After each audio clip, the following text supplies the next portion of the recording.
pour éviter, moi je regrouperai plutôt sous l'angle du coût de l'insécurité quelques dépenses. Par exemple, Richardson, voilà un coût de l'insécurité à Grenoble mal géré par vous.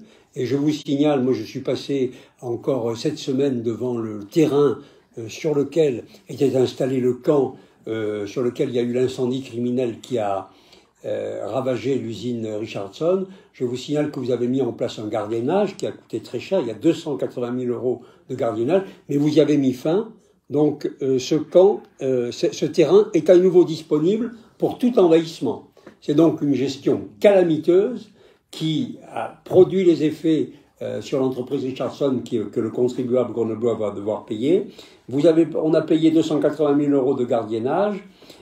Et donc, le bilan de l'absence de lutte contre l'insécurité a un coût considérable, de l'ordre de 2 millions d'euros dans cette seule décision modificative. Donc, sur les contentieux, sur l'eau et sur Grenoble Habitat, pas besoin d'y revenir, sauf sur un point, les actions, la valeur des actions est tout à fait passée de 44 à 30 millions d'euros. Donc ces évaluations paraissent tout à fait fantaisistes, ces modifications paraissent fantaisistes par rapport à ce que vous nous aviez demandé de budgéter. Vous avez refusé de nous entendre et vous êtes obligé aujourd'hui de passer à la moulinette. Sur les emprunts, moi je les compare, pour ne pas dire la même chose que mes collègues, moi je les comparerai à ce qui s'est passé en 2014, en juillet 2014 quand vous êtes arrivés. Il y avait un budget de Michel Destot, c'est parfois le cas des budgets de changement de mandat qui avaient un peu surévalué les recettes et un peu sous-évalué les dépenses. Bref, vous avez à ce moment-là, en juillet 2014, emprunté exactement 14 millions d'euros au lieu d'engager les réformes de structure qu'il fallait à ce moment-là faire parce que la ville était déjà dans une situation très très délicate. Après cet emprunt, vous avez fait la cigale et 2 ans après, vous avez failli passer sous tutelle, le plan d'austérité, etc. Aujourd'hui, on est dans la même situation. 14 millions d'euros d'emprunt pour essayer de faire face à la situation. Et donc, vous êtes au pouvoir depuis 8 ans. Moi, je me demande comment vous allez justifier cela.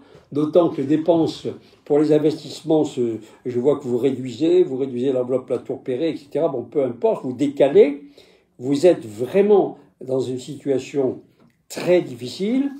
D'ailleurs, il faut reconnaître l'honnêteté de l'adjoint aux finances qui a reconnu en commission des finances que la situation financière structurelle de Grenoble était plus tendue, très tendue en tout cas, parce que vous n'engagez aucune réforme de structure.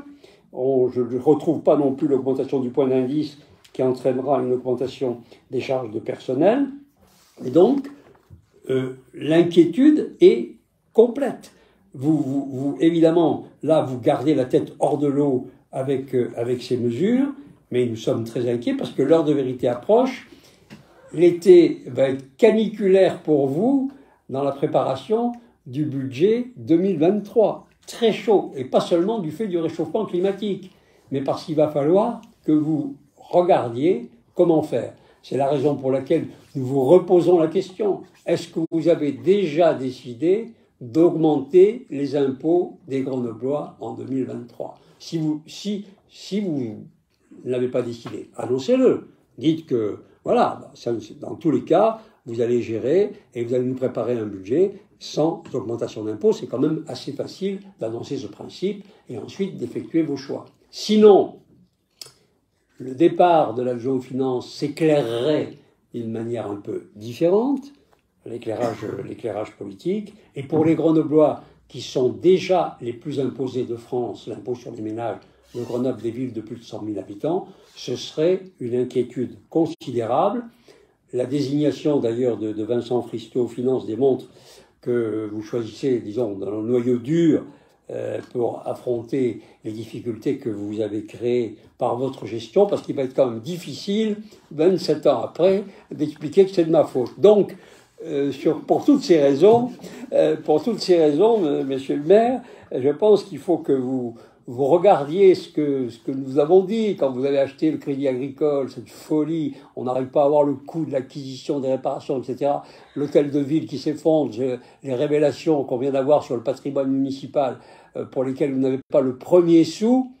Il est évident que, alors qu'on a de l'abbaye qui est vide, les locaux vides, etc., il est évident que vous n'avez pas pris la mesure des réformes structurelles dont Grenoble a besoin pour faire face à sa situation très difficile, et que cette sorte de cavalerie budgétaire va obligatoirement s'achever par un réveil. Et nous, ce qui nous fait très peur, c'est que ce soit les Grenoblois qui paient la note. Très bien. Merci. Est-ce qu'il y a des... Il n'y a plus de